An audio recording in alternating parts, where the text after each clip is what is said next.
તેથી 11,000 10,000 વિદ્યાર્થી અને 1,000 પ્રોફેસર ને કતલેઆમ કરવામાં આવ્યું. મોહમ્મદ બખ્તિયારે ચડાઈ કરેલી. એક નહીં, બે નહીં, ત્રણ નહીં, 250 ઘોડા બાગડતા બાગડતા બાગડતા બાગડતા બાગડતા બાગડતા ઘોડાની પડગલી વાગતી આવે. મરણ મેવાડા તણું આજ પીઠિયા આવે, પાણી ખુદતું મધની ધૂળની ડમરી ઉડતી આવતી હતી.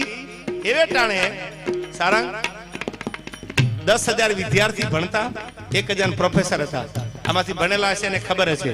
250 ઘોડેસવારે 11,000 ની કતલેઆમ કરી અને મોટામાં મોટી વિશ્વની લાઇબ્રેરી એટલે નાલંદા વિદ્યાપીઠની લાઇબ્રેરી મોટામાં મોટી એને હળગાવી દીધી.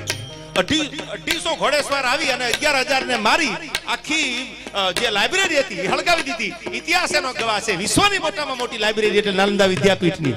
6 મહિના સુધી તો ગોપાલ એના ધોવાડા નીકળતા. એટલા તો એમાં પુસ્તકો હતા, ધર્મના, જ્ઞાનના, આયુર્વેદના, કે કદાચ એક લીટી જો કોઈ વાંચી લે અને એની દવા કરે આયુર્વેદિક તો એને જીવનભર કોઈ રોગ ન થાય. આવા પુસ્તકો હતા, ધાર્મિક ગ્રંથો હતા. એ બધાને હળગાવી દીધા. 6 મહિના સુધી એના ધોવાડા નીકળ્યા. આવું ઇતિહાસ એમ કે છે. પણ દંતાલી વાળા સ્વામી સચ્ચિદાનંદ એમ કહેતા કે એમાં અષ્ટાવધાની હતા, એમાં શતાવધાની હતા, આવા બધા હતા.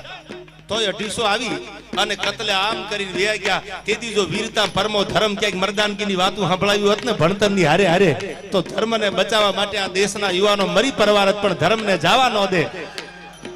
એટલા માટે આ ગીતો ગવાય છે. તમે ગાડી લઈને નીકળો